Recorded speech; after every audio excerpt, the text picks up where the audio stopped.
Hi everyone, today is May 21st, 2017, and this is the Duel Assessment, your podcast for Yu-Gi-Oh! Duel Links. My name is GreenRanger. And I'm DeckTech.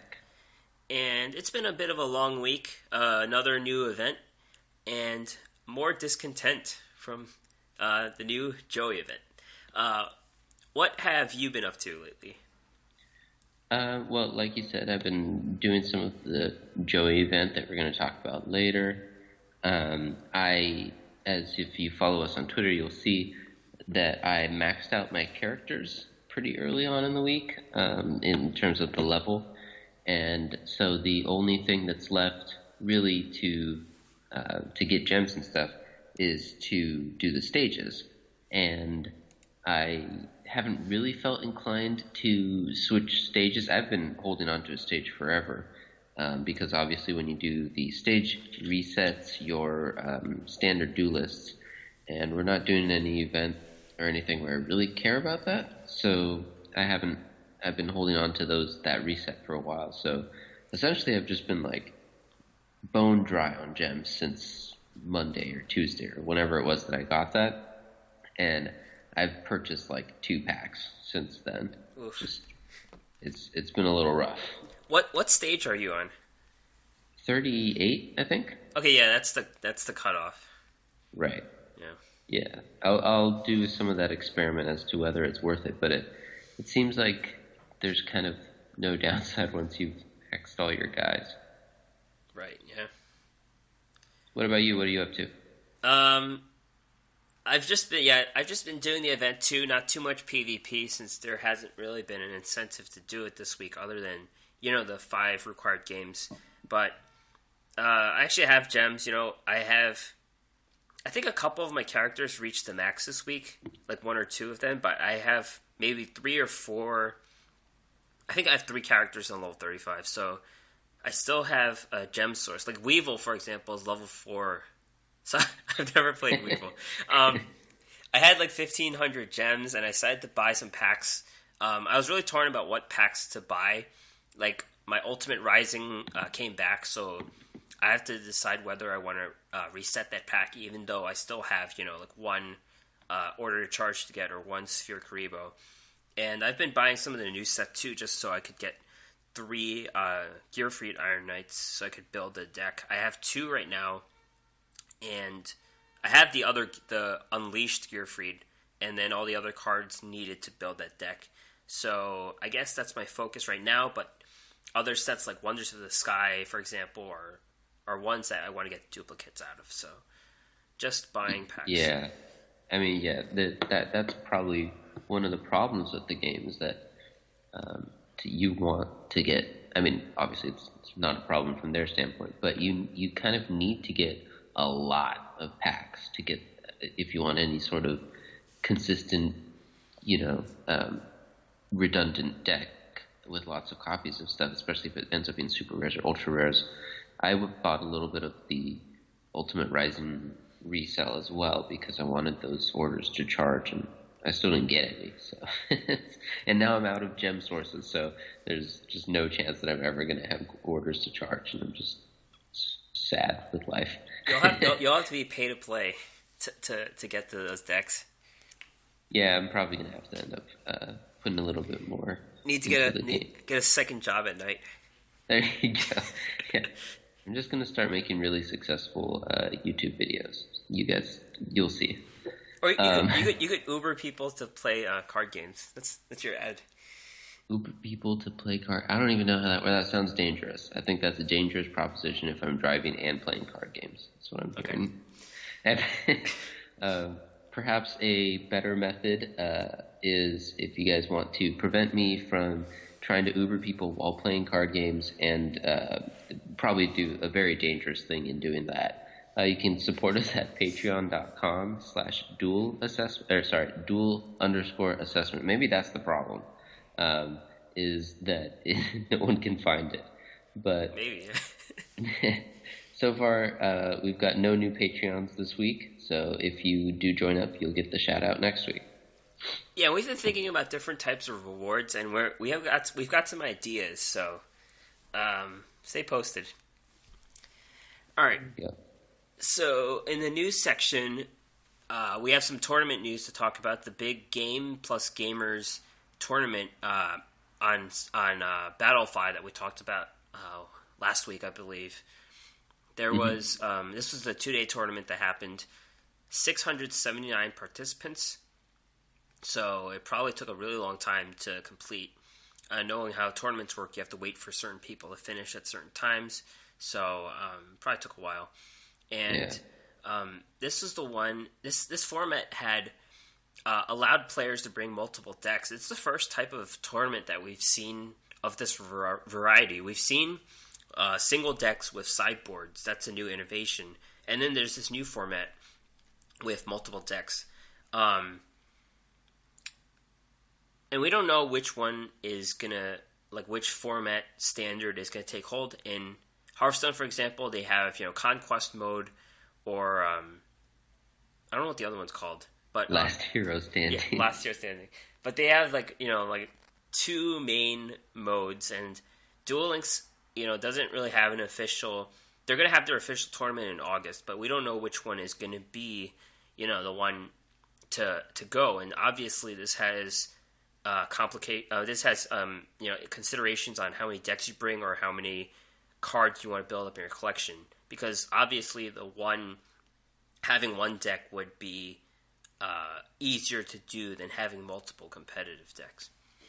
Yeah, it seems to me that the tournament narrative would probably work better if people had one deck, and maybe you can allow a sideboard for some interesting, match play, but the format like this one, where people can just bring whatever deck they want, I guess it does a good job of encouraging that the best players win, because you're kind of more testing a player's playing ability than their ability to build decks and predict the meta and stuff. I'm not sure if I think that is a more important skill to highlight. I know that people always complain in Hearthstone when there's less than the highest level play and it's being rewarded. So maybe encouraging higher level play instead of encouraging deck building stuff is the way to go. And that if they decide to do that, then I guess I understand. But I prefer at least somewhat emphasizing deck building. I guess there's some value if you have to deck build like on the fly because you brought a bad deck or one that doesn't fit the meta and you decide that you want to switch it up between games. But it seems like having to pick one deck and one set sideboard is more impressive as a deck builder. I've always loved deck building. It's an aspect of every card game that I emphasize and really latch onto. So I prefer seeing one. Although that said, this ended up giving us, we got the top 4 finishers' decks were posted on Game A with the tournament report. And since they were allowed to use multiple decks, there's like 12 here that we can talk about. So that aspect of it's cool for a deck building standpoint. So why don't I just jump on it? The first place guy used 3 different main decks, they call them. I don't even know if that means that he had like side decks as well, some offshoot decks. But the first one that is listed for him was a relinquished deck using Switcheroo and the Thunder Dragon. He used 2 relinquished and 2 rituals, and only 3 searchers total between the birds and the senjus. I had gotten into, a disagreement on Reddit, because I'm an upstanding guy who gets in fights on the internet, with somebody who said that relinquished is like no longer viable unless you have a full set of searchers. And I'm like, what are you talking about, guy? I got King of Games with it, using Thunder Dragon. Switcheroo is a really good engine, and you don't need that many search abilities because the decks are small and you can already, manipulate them a little bit. And he pointed out that it's been a little while since I got King of Games, and there's a bit more relinquished hate in the meta now. So, that's a fair point. I still think I could do it probably now. Well, we'll talk about it below, but now the Switcheroo's changed. Maybe not so much, but up until that had happened, I do think that he was wrong, and this tournament report kind of shows that as well. This guy played several rounds. I'm not sure how many he used his relinquished deck for, but like you said, 690 something players. There's going to be a lot of games. Sorry, 679 players. So he clearly did all right with it, and that's cool. The second deck he brought was a Kaiba Man deck, which also used Switcheroo. It's fairly standard for what you would see in Kaiba Man decks. You've got your Kaiba Mans, and you've got your Blue Eyes, and the whatever the trap's called that protects it. If you've got the Blue Eyes out, you've got some Econs. So it's just a very solid deck. And again, we'll talk about one issue with the Joey thing is that it seems like there's no reason to run the Red Eyes deck when you can run the Blue Eyes deck. And it's the downside is that this has like a lot of Kaiba farming because you need he runs 3 Econs, and you need the that trap that I can't remember the name of, and there's a lot. If you happen to need a Blue Eyes, I think I got all of mine for free, but that was after the fact. So the third deck that he brought is a Venus Atmosphere deck using Switcheroo. So all 3 decks have Switcheroo for him. Yeah, all of his had Switcheroo. And his build was fairly standard there. So he brought some solid decks using Switcheroo. The second place guy appears to have only used one deck, which is a little bit of an interesting choice in a tournament in which you're allowed to switch them. So I guess he just knew one deck and decided to go with what he knew. And that deck was a standard full price relinquished deck, which is of course has 3 of each of the searchers, and I think it has 3 of relinquished, and the ritual. I'm pulling it up now so that I don't have to do this all. Yes, 3 Sonic Birds, 3 Senju, 3 Sphere Kribo, 3 Thunder Dragon, and 2 interdimensional matter transporters. So there's only 7 cards in the whole deck. Right. Yeah, and so that's just the super solid version of it, I guess. The third place used Harpy's Hunting Ground. So that's the first deck without Switcheroo. And it used Order to Charge, 2 Elegant Egotist, Gale Lizard, which is the new Hain ability one, but it's a water type and it has better stats. Right. And it used the Fiend Mega Cyber. So I don't know. I was looking at this deck and I couldn't. Sometimes when you see some weird cards, you notice this really cool interaction that these people came up with, and some sort of combo or something, or you can see some theme as to what they're doing. But this one was a little bit weird. It seems a little bit all over the place. I'm not sure what is going on with this deck. Obviously, Harpy's Hunting Ground is a very powerful ability, and it's got the shell of a lot of the successful Harpy decks. It's not terribly crazy. So I could see it just has a lot of value there, but I'm not exactly sure why he made those specific choices. The next deck that he had is a Taya Burn deck that used only the burn-ish type monsters, the Gravekeeper, the Cobra Jar, and the Lady of Flame, instead of the stall ones. Back when we discussed no masks, kind of there's a couple, the Guardian as well as the masks. So right, yeah. There's kind of like we talked about when we did that episode talking about it, there's kind of the stall burn Taya, and then there's just the face burn Taya, which is kind of this one. Next, he used a fairly standard looking clown control deck with Switcheroo. Again, that looks pretty standard. I'm not sure if there's too much to mention there. All the deck lists, we're going to link them all in the show notes if you want to check out each individual one in a little bit more in depth. The last deck that he used, because he just loved all kinds of different decks, is a fairly interesting Luck on Your Side deck. So Luck on Your Side lets you win every coin flip, and so it's got all the coin flip cards. It's got the Barrel Dragons, it's got the Time Wizard, it's got Cup of Ace, and it's interesting. I'm not sure, if you just use it as a change of pace or to just really catch people off guard, or if there's any particular matchups that you want to bring that into. So I don't know. I think that's one aspect that I'd love to explore a little bit more as Duel Links kind of develops as an esport, is how the matchups work. Because at this point I have not seen a ton of content on that, so I'm not sure, what you would be trying to cue into when you're bringing your Luck on Your Side deck. So, moving on to fourth place, the Legend 27. This guy used a Desert Twister deck. Those are fairly standard list.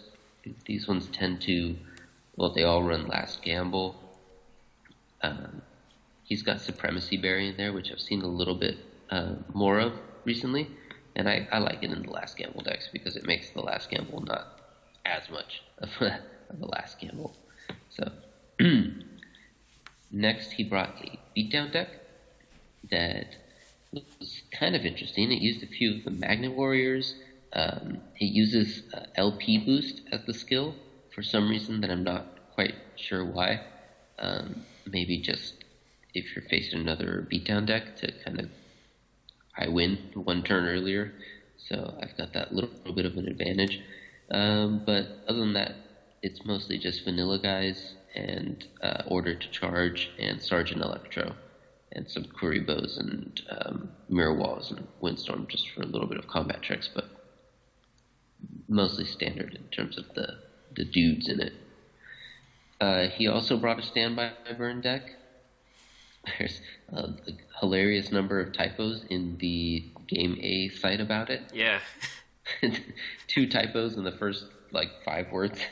But this one's kind of like the full burn version, where it's 19 spells and traps, and the only monster is the Gravekeeper, who's essentially another spell. So that's interesting to see. That's just going all in on that. Every game with that deck probably ends in the first 2 turns. So, and he brought another Clown Control deck. His has Sergeant Electro for a little bit less of the clown tricks than the other guy used. He's got 3 full copies of Sergeant Electro in there. He appears to really like that card, which makes sense anecdotally in this meta, in which there's a lot of effects like the Security Orb and the Tornado and stuff where maybe you don't want to destroy the traps. Maybe you just want to make sure they can't use them. So I like Sergeant Electro as well. I can see what's going on there. And if you've got the clowns and the support cards that go with the clowns, then you can kind of protect him. So I can see that working as well. To summarize, because we went through 12 decks pretty quickly there, it was 2 Relinquished, 2 Taya Burn, 2 Clown Control, 1 Harpy's Hunting Ground, 1 Kaiba Man, 1 Venus, 1 Last Gamble Twister, 1 Luck on Your Side, and 1 generic Beatdown. 6 of those 12 decks used Switcheroo, and only 1 deck that did not rely on a specific power, that is the Harpy's Hunting Ground and the Last Gamble deck and Luck on Your Side. Those are all pretty, the Taya Burn, those are all pretty tied to a certain skill. Only 1 deck that didn't need to have a specific skill did not use Switcheroo, and that deck was the generic Beatdown with the life gain. So it looks like the Switcheroo nerf, which we're going to talk about a little bit more below or later, is probably going to shake things up a lot for players like these guys at the tournament level. And it's also interesting that the Harpy's Haunting Ground is only one of those decks.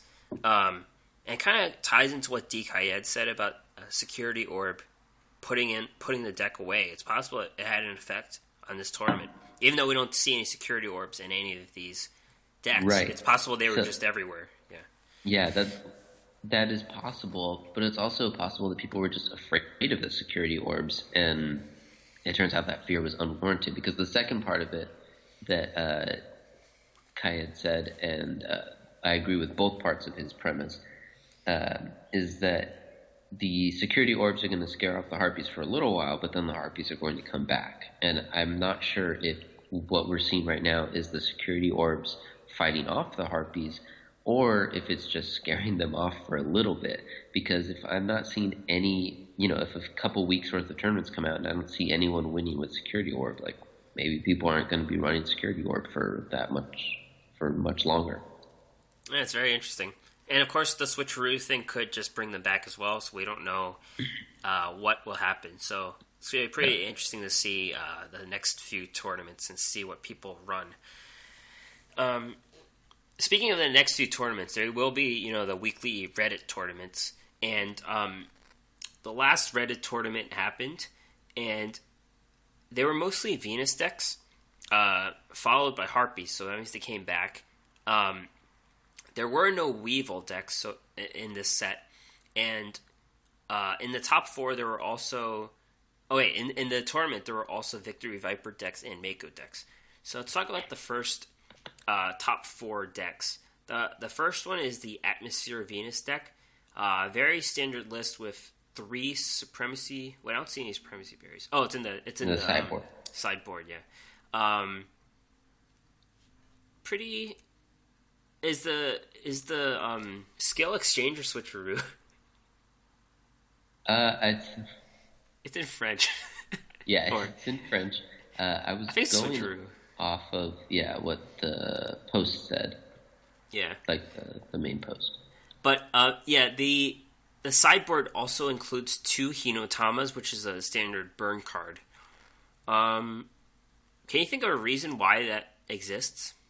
No. I can't, because even if you wanted burn for some reason, you would run the Goblin Thief thing that deals the same burn and then gives you life as well. So I kind of feel like he wanted the Supremacy Berries, and then he just didn't have anything that he wanted in his other 2 sideboard slots, which is just totally weird that you would just kind of give them up.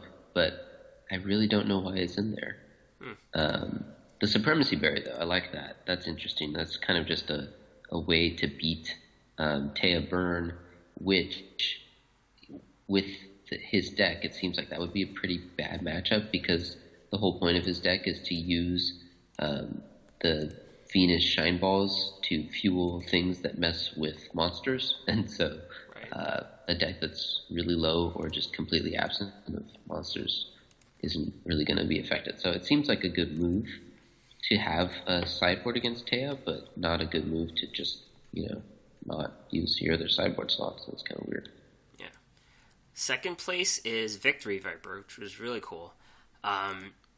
Victory Viper, you typically run Sleight of Hand, which would get you a 700 attack magic card for your machines. And he doesn't run Power Capsule, which is interesting in a way, but it's understandable because it is a dead card if you don't have your 3 Victory Vipers. So I guess that's why he didn't run it.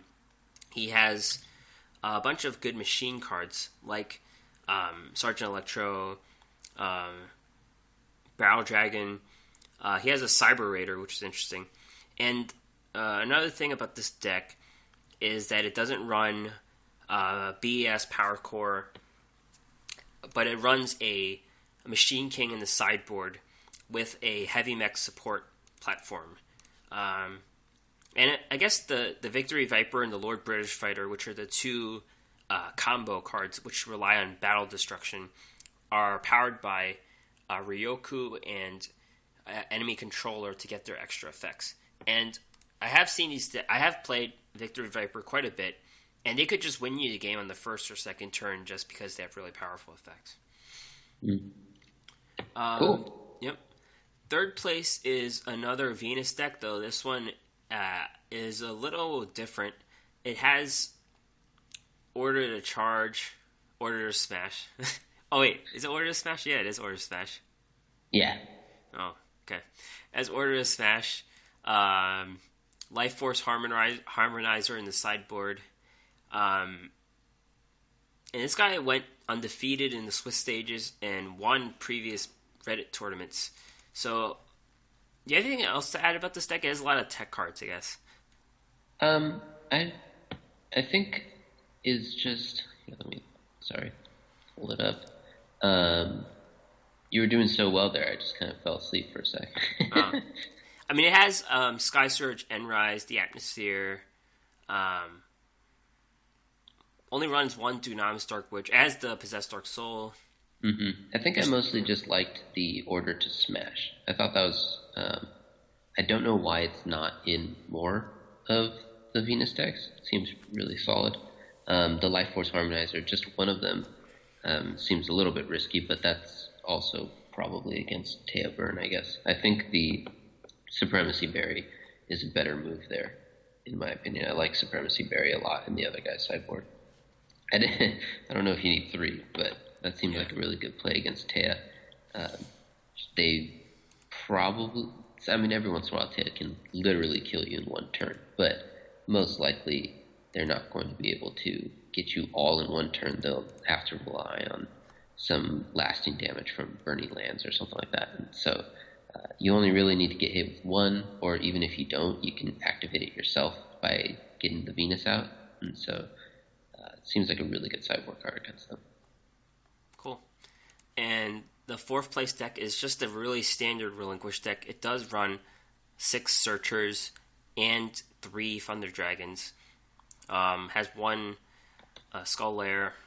Pretty standard deck. Yeah. And yeah, we have the link to the Reddit post about that. So that's another recap of tournaments. Yeah. The big event this week is Supa Joey, and it happened, and they forgot to mention that Supa Joey doesn't spawn if you have him as your hero. Even though I did face him as a Joey, though, I think I switched characters midway when he was ready on the stage, and then I got to face a Joey on Joey match, which was pretty right. cool. Yeah, it was just like in if you have a person equipped, they don't show up normally, I think, in the Duel World. So it's just like that, as though Supa Joey is Joey. They were kind of treating it that way, but they didn't tell us that. And it didn't really come up to me because I had no reason to have Joey equipped, but somebody on Reddit spotted it, and then we sent it out on Twitter a few days early. If you follow us there, you can get the early scoop on these types of things. But I guess after the Redditor posted about it, maybe they looked into it, or maybe they got some complaints or something, or just caught it on their own. So they switched it up and gave us an extra week of Joey time. They're basically saying that Joey's having a schizophrenic episode, and he's just the same guy. He's not 2 different guys. Aside from these issues, this event marks like a third or second straight event of disappointment, I guess. We don't really know.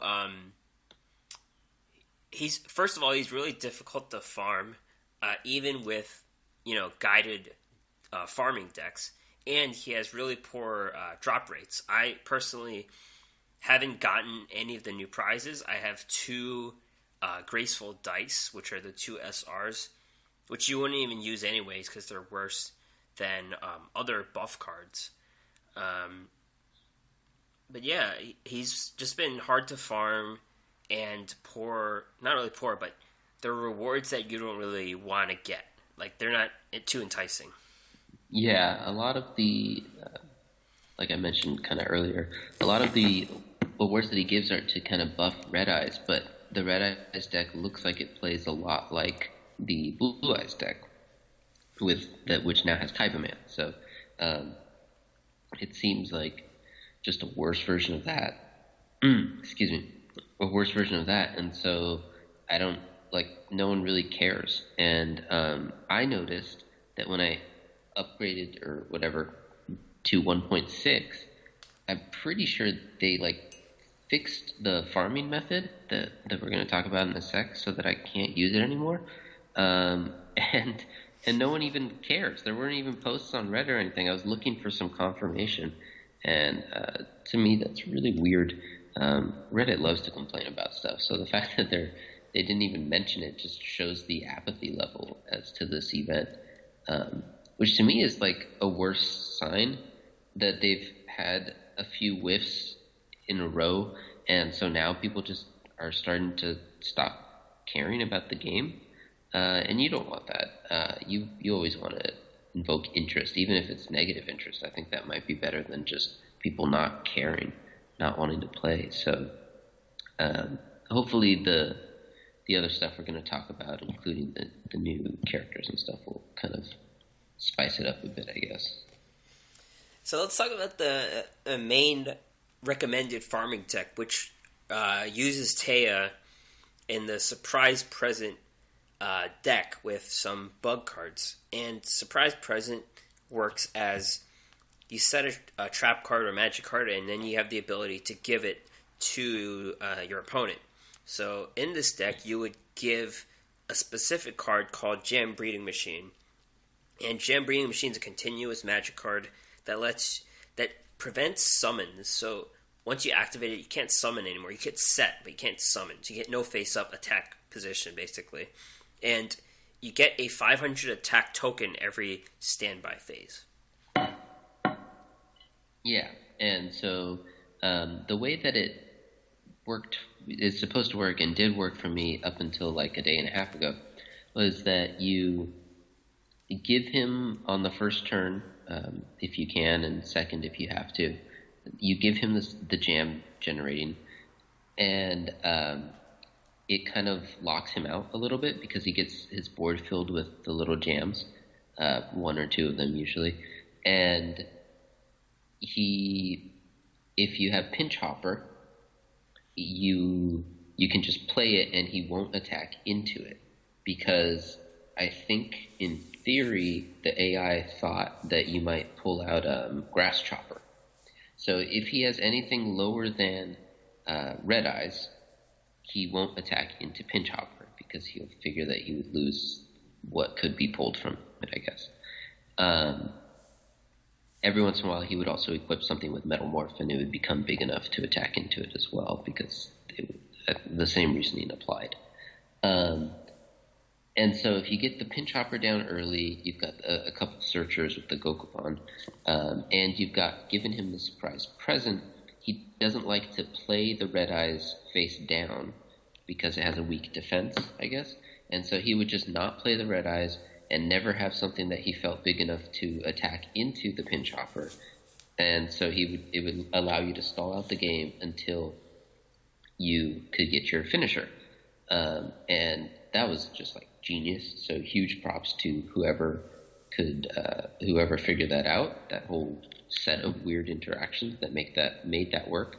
But recently it seems like he's just been attacking into Pinch Hoppers a lot more for me, and I can't quite pin down the pattern. So like I said, I checked this morning to see if anyone else was having issues with it and if there were some suggestions, and someone just this morning said that Unhappy Girl and Holy Guard still works.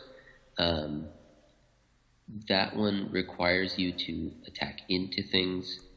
We've talked about Unhappy Girl in other previous farms, so I guess you know how that works. But it's the same idea. You use the shell to stall him out, and then you just pick your finisher of choice. And so I guess if you're at 1.6 and the Pinch Hopper stops working, you can switch over to Unhappy Girl. There's links to both versions, Pinch Hopper and Unhappy Girl, in the show notes. The Game A thing has a video of how to use the Pinch Hopper deck, which is helpful because it's a little bit of a weird farm, not like ones we've done before. I also have to comment that Joey also says when he summons Red Eyes, he says this pal of mine's a super rare monster, and he's a UR. Yeah, well, that's just come on, Joey. Yeah. All right. So this event's going to keep going on. It's probably a bleed into the new event going on. They might be going on together. We'll see. Yeah, I think they've given us the date, so I think it will. Yeah, there's like 2 days of overlap. Right. Yeah. The next topic is the card flipper campaign, and this is just a 5-card campaign with no spear shield for the first time. And it has a new card called Power Injector. 1300 attack psychic monster. Once per turn, you can pay 600 life points to have all your face-up psychic monsters get 500 attacks just for that turn. Right. It's more of a build-around card, but less useful than the other cards, from what I could tell. Right. I mean, you want to have at least a couple psychics out.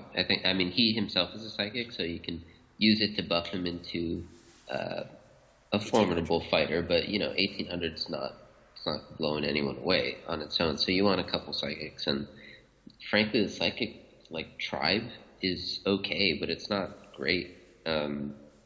The psychic that you want to run is Destructoid, and that's just to destroy the back row. That's not even, you don't really care about its stats. And I guess this kind of makes the stats slightly relevant, but you're not going to be running an entire deck of psychics really. So this guy seems to kind of fall a little flat to me. Not nearly as universal and stuff as the other ones. Right. All right. And then big news item that was basically confirmed through leaks and stuff they're doing in Japan is that the Paradox Brothers are the new legendary duelists coming on May 24th. It's going to be a week-long event, May 24th to May 30th, and it's about getting Paradox Brothers and Gate Guardian. From the notes I saw, it doesn't seem like you can get other cards. You can just get the character. That's what I could tell, right?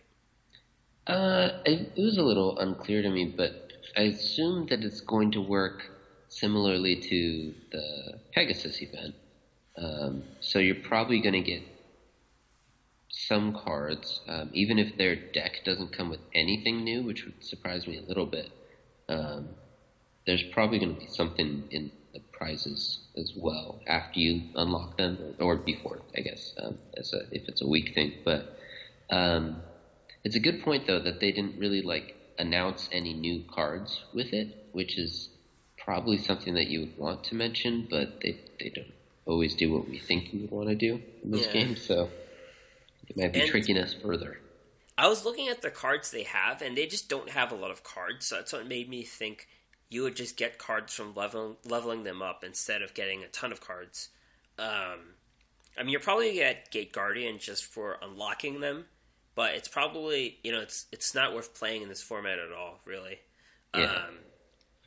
And, of course, it's a very good thing for people like you who don't have gems to get a new character, right? Oh, yeah, for sure. It's great. It's kind of like my savior. And I guess you would use it to grind all the characters. I mean, it depends what skills these guys have. They could have a skill, you don't know. They might have a skill that lets you get Gate Guardian out if you only have one of those monsters on the field. It's very possible.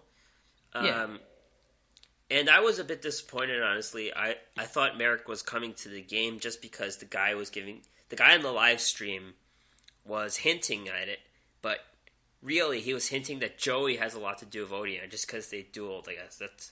That's what the misinterpretation came up. So a lot of people were expecting Merrick, and myself, I kept saying Merrick is coming for sure, but it's definitely these minor duelists, these guys who appeared in 2 episodes, and then they appeared in GX, both times just as hired guns, and it's disappointing in that regard. And there were a lot of people, I don't know if they're arguing, but they were debating on Reddit about the significance of certain characters coming. versus the benefit of getting new gems and resources. And people did notice in the intro, you know how they say Yu-Gi-Oh! Duel Links, like someone announces it. They said Rebecca, who is a character in Yu-Gi-Oh! She's in it, and the Paradox Brothers aren't announcing the game either. So they were saying, oh, it could be Rebecca, it could be Mokuba, or someone completely different. But it's just, I guess it's just a very disappointing character, and what line do you draw about who you can bring back to the series as a legendary duelist? Yeah, I mean, it's interesting to me that you say that, because I haven't watched this show since, I don't know, since it was on. So right. I was 14 or something. It's been a while since I watched it. And I still remember the Paradox Brothers. And there's only a few minor characters that I really remember. I remember Bones from Keith's crew. But, like, for the most part, it was those core recurring characters that were all over the island. And that's pretty much all that I remember. So these guys were pretty, like, I don't know, distinctive. They had their little gimmick. They had the double duel, which was, like, special at the time, at least. I only watched the original series, so I don't know if it became less special going forward. But it seemed like they kind of stood out, so I wouldn't count them as, like, I don't know, minor characters. I would say that they were not at the same par, obviously, as the characters that we saw every single episode of in Yugi and his crew and Kaiba, and not quite on the level as those, like, the next tier of characters, right? Like the recurring, Weevil and Mai and Rex, and then Odeon and Ishizu. To me, that was kind of like right at the edge of when I stopped watching the show. So to me, the Paradox Brothers are kind of, same as Odeon and Ishizu. Like, oh, okay, there's these other characters that I vaguely remember, but I don't know. Yeah, it's very interesting. I guess it's how much you know about the show, because the Egyptian people, they're really central to the whole storyline. Because the first season, they don't even talk about the storyline at all. Like, it has nothing to do with the Egyptian background. It's just Pegasus running a tournament, and then they bring up the whole thing when Ishizu meets Kaiba about the whole tablet in the museum thing. I mean, that's the whole central theme of the whole series. And I missed it. It's just right over my head. Yeah. So I guess I'm coming around to it. They're better than certain characters. We'll see what we get from them. Next is Bones, though, right? I do like Bones, yeah. I mean, his cards are already in the game, but you could always just give him random zombie monsters, and that'll be okay. And there'll be cool interactions with Keith, which would be pretty cool. Yeah. Alright, so the next event, which ties into another topic, is Yugi's birthday. I didn't even know it was Yugi's birthday, but Yugi's having a birthday on June 4th. And he's not even a character yet, which is really interesting.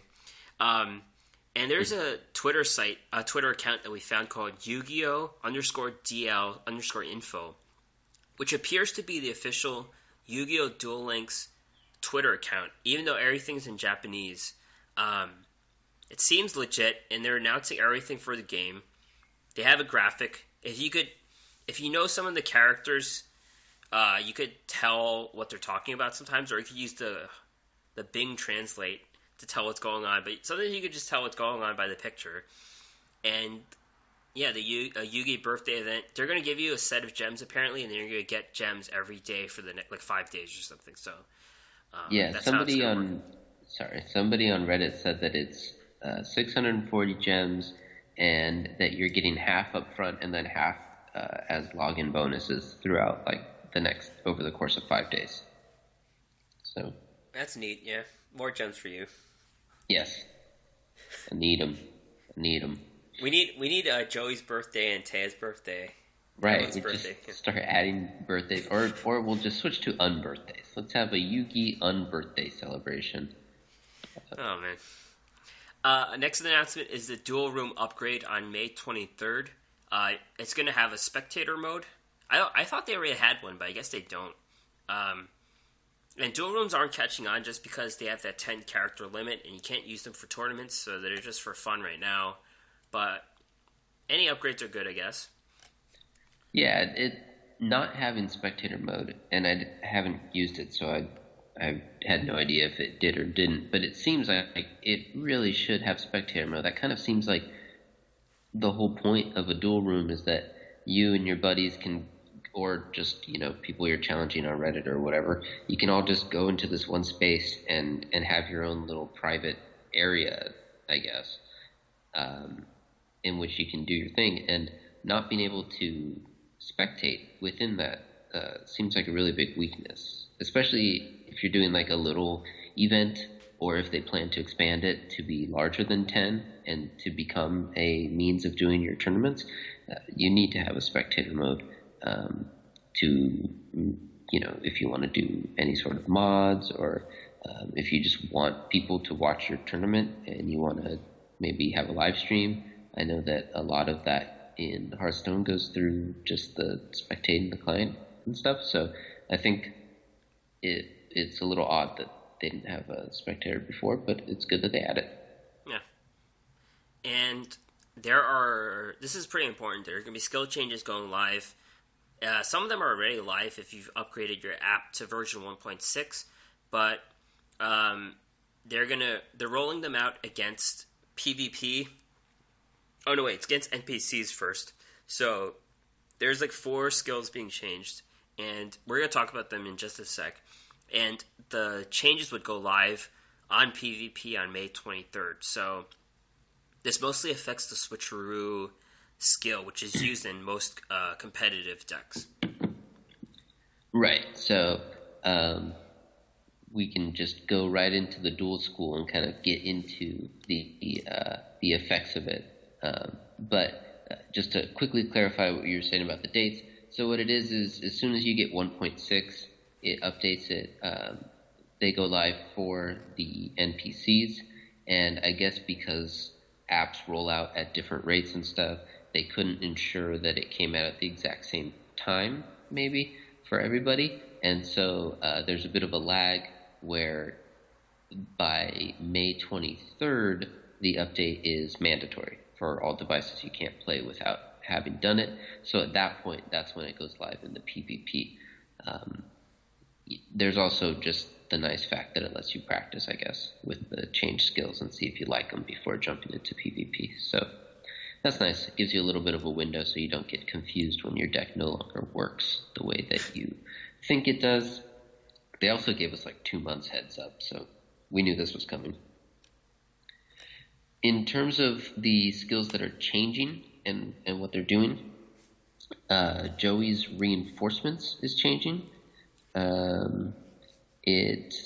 When your life points get decreased by 1,800, return 1 card from your hand to your deck and draw a random warrior type monster. So it's becoming more Switcheroo-y in order to buff it up, but I still don't think that that's going to be a very impactful skill. Could it be useful for a Gearfried? We've got Gearfried, I think, and the Gaia, right? Swift Gaia is kind of cool. Yeah. But it just seems so narrow, and 1,800's pretty high, so you're probably only going to be able to use this once per game, maybe twice. It doesn't seem super good. You can already even search out Gaia, so that's right. That use is less useful as well. The next one is Ishizu's Precognition, which is being updated to allow you to look at the top card of both players' decks until the end of the 5th turn. So it's just inherently better than Aroma, whatever it's called, Mai's ability. I guess Mai's lasts for the entire game. So it's not better after the 5th turn, I guess. But Mai's, you can only see your own card, right? You can't see your opponent's card. Right, so that's what I meant, is that Mai's is half as good for the first 5 turns. And so this is kind of a nice little power creep so as to make Ishizu actually good. I know you love her, but she had nothing that made me want to use her at all. This was the skill I ran when I just got her. Like, I would just use the skill against everyone. Yeah, it's just the new version of it seems pretty solid. It's something that some people will use, but before she had nothing that I even used. I just used a generic deck to level her up. Right. You know, copy grind. It was like copy grind. But they've actually gotten rid of the copies. So that's interesting. I mean, she has the skill which turns everything into a skull, like everything in the graveyard. I guess if that's ever important. Yeah. Yeah. I guess it could be. It hasn't been for me yet. So. Right, yeah. And the next one that's been changed is Odeon's Endless Trap Hell. We talked about it when these were first announced, that the change no longer makes it endless. So it's now a misnomer, and that bothers me a little bit, but I do think the skill's a little bit better. It's been updated to, it can be used when you have 3 traps in your graveyard. 1 random trap card in your graveyard is added to your hand. Then shuffle 1 random trap card in your graveyard into your deck. You can only use it once per duel. So, like I said, no longer endless. So that makes it literally unplayable, but it is a lot better because you get a card just like right back into your hand instead of just adding one to your deck. And most of the endless nature of it's not entirely relevant. It would be relevant if you could use it twice maybe, but in most games you're not going to get too many more instances in which you're going to have 3 or more trap cards in your graveyard, unless you're running like that specific Odeon trap decks, which obviously is kind of the point of it. But I like this one. I think this might end up seeing some play. We've got some pretty solid trap cards, so being able to add them back into your hand is a nice little ability. And the reason why it might see some play is because Switcheroo is getting nerfed. All the other ones are getting buffed. Switcheroo is getting weakened. The updated version of Switcheroo is that you can use it each time your life points decrease by 1,000. That's a little bit wrong, but return 1 card in your hand to your deck and draw another. Also a little bit wrong. I need to talk to whoever writes these things. This skill can only be used once per turn and twice per duel. So that's why each time it decreases by 1,000 is wrong, because it's got that limiter at the end. And the draw another is a little bit misleading, because every time you use Switcheroo, you actually just draw the same card again. That's what always happens with me. Right, yeah. So obviously the previous version was that we've seen it all over, and that's the reason why they switched it. You could just use it at the start of the game. This one you have to decrease your life points by 1,000 before you can use it. So in terms of what this affects, the decks that were using it were relinquished, used it all over, and Venus decks, and kind of just any sort of general value deck that didn't rely on some other skill. And it seems like the general relying on it to make value and stuff, I think that usage is out for most decks. I think now people will switch over to, like I said, that Odeon skill looks pretty solid maybe. You can use Restart if you want to, which is another Keith's abilities, lets you just draw a new starting hand if you want to. You can use that if you're using a very specific deck that needs specific parts, like maybe Relinquish does. Or you can use Last Gamble. We've seen a lot that skill kind of coming up a lot more recently. Seems to be a good one for just value, and it's used often with like a specific finisher so that you can one turn kill your opponents at this point, but I don't think it needs to be used in that way. So there can be some room there to kind of take over for Switcheroo. That said, Venus, I think, could still use Switcheroo, because Venus, you have to pay life to activate it to pull out the shine balls. So you're still going to be able to activate it fairly early and with like kind of on your own terms. So I think that Venus might still be using it. The biggest nerf, I think, is to the Thunder Dragon engine that was part of Relinquished decks, and specifically more budget-friendly Relinquished decks like my own, where I didn't have the gems to buy through to get all the searchers. You need 3 birds and 3 Senju now, and that's a little bit expensive, and you can no longer kind of mitigate it as easily with the Thunder Dragons. So I think I might have to hang up Relinquished, which is a little bit sad for me because I really like that deck. But maybe I would switch to, like I said, the Restart and just use, Crystal Seer and stuff like that to help me thin out the deck and look for stuff. Or maybe budget people like myself would switch to Pegasus and use the Master of Rites to help find a piece, and hopefully it's the spell or monster, whichever one you actually need, not just either one. So I don't know. I think, so just to sum it up, I think Relinquished takes a bit of a hit.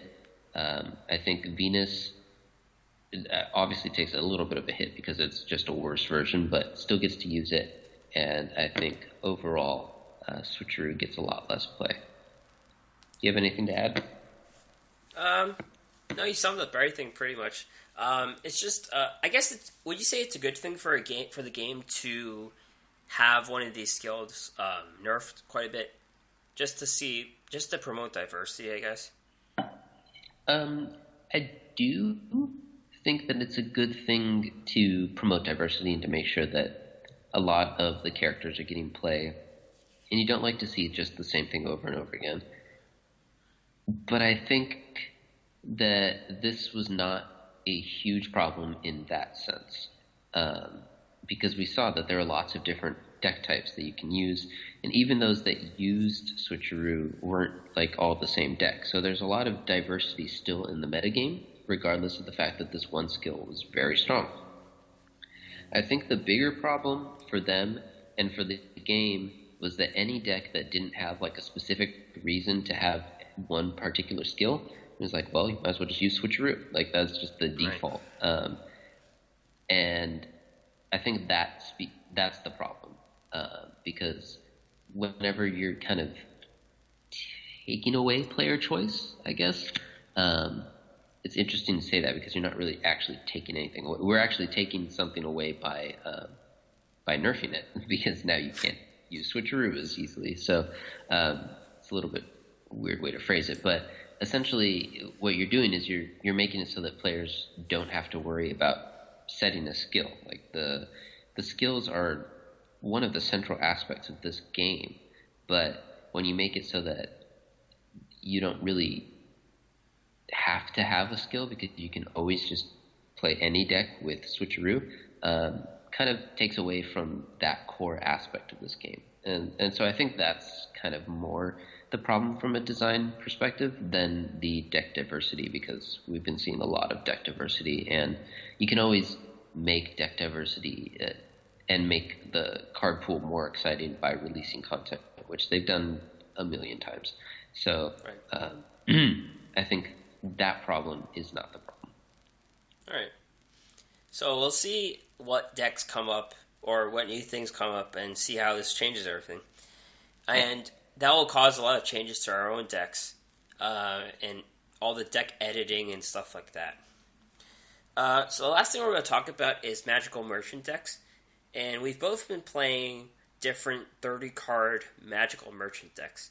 And how it works, obviously, is you mill your deck to draw a magic card. And that would, in turn, power up a really strong monster. Typically the Chaos Necromancer, right?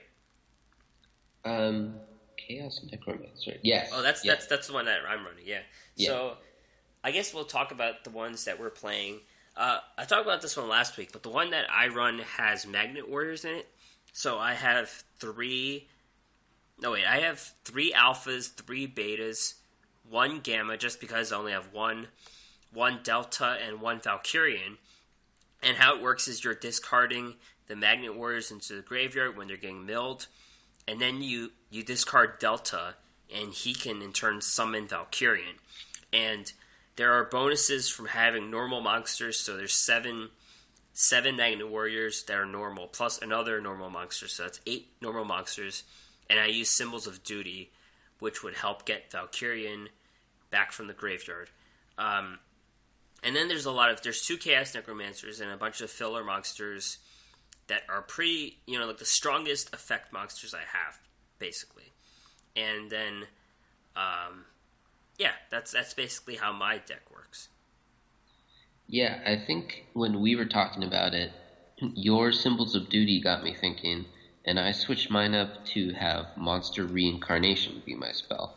So I've gone through a ton of versions. I just love this idea for a deck of the Magical Merchant to tutor out a specific spell or trap while at the same time just filling up your deck or your graveyard with a bunch of monsters. So I've been playing with all kinds of versions, but this most recent one's the one I want to talk about. Is lots of fun. Monster Reincarnation is discard 1 card and target 1 monster in your graveyard and add it to your hand.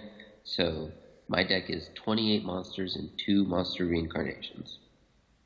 Got the Magical Merchants, and we have Gokupon now from the card trader, so that kind of helps you find your merchant.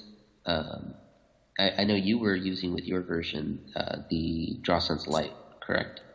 Draw Sense Light, and then the Tour Bus too. Yeah, and the Tour Bus. So it feels less huge, I guess. Having a 30-card deck, you can still find some of the pieces that you need a little bit. In my version, I have a lot of big tribute guys, powerful tributes, and Amaryllis. I don't know how you pronounce this card, but it's from the new set. It's a rare that you can remove it from your graveyard to count it as a tribute for your tribute summons. So I've got some of the better tribute summons. I've got Tyrant Dragon, I've got Air Knight, Parshath, and I've got Fiend Mega Cyber. I'm not exactly sure which ones I want, but I do know that I also want some a good amount of wind and some earth types, because I've also got Desert Twister, and I managed also to fit in Dark Necrofear, so I've just got everything, which is part of why I love it, because you can kind of do all kinds of stuff. The special summon guys are really strong as well, because you fill up your graveyard with all those monsters, so you can, summon them more easily. And I'm really liking the Monster Reincarnation to use it like as a tutor effect, where I can just pick which of these, 10 things that I just added to my graveyard I want to use. So it's a really fun deck. We'll be posting pictures of both of them with the show notes. Yeah, I think the really fun thing about Magical Merchant is that you have so many random monsters, you could just do whatever. I have a lot of waste with the random effect monsters, but you kind of turned it into the Dark Necrofear spin or something else. So it's really fun deciding what 2 or 3 magic cards you want, and every single monster you want to fill up your deck with. So it's really fun for a deck designing, deck building perspective. Yeah, it's super fun to just kind of have so much free reign, I guess. Yeah. All right. I guess we're going to wrap up the show with some shout-outs today. Yeah, I wanted to do some shout-outs to a lot of people, actually. A lot of them are from the Hearthstone podcasting scene, because, as we mentioned before, GreenRanger and I both come from Hearthstone, as well as our Yu-Gi-Oh! Roots way back. But more recently, we come from Hearthstone. And that podcast community is very robust and also very welcoming and friendly. And a lot of them are kind of giving us some advice. So all the guys over there at Coin Concede, Rob from Velen's Chosen, I think he also does a what's that game called? Overwatch podcast. If you're into that, you can check him out over there as well. And Joe who works with Vicious Syndicate, and also not a podcast person as far as I know, but our Twitter friend, non-SCPO, all for giving us kind of insight and input regarding our Patreon and getting ourselves out there and just other general ways to improve the show. Yeah, thanks to everyone. You can find this podcast on iTunes and Stitcher. Check out the podcast and the website at theduelassessment.wordpress.com. Our Patreon at patreon.com/duel_assessment. Send us an email at theduelassessment@gmail.com. And you can find us on Twitter, a shared account at duel_assessment, me at GreenRanger HS, and DeckTech at HS DeckTech. That's right. Right. Yep. So Joey's coming. No, Joey's still here. Joey's staying, yeah. Paradox Brothers, this time next week, they'll be here. So, yeah, happy dueling, everyone. Yeah, we'll talk to you guys next week about what's going on with them. See ya.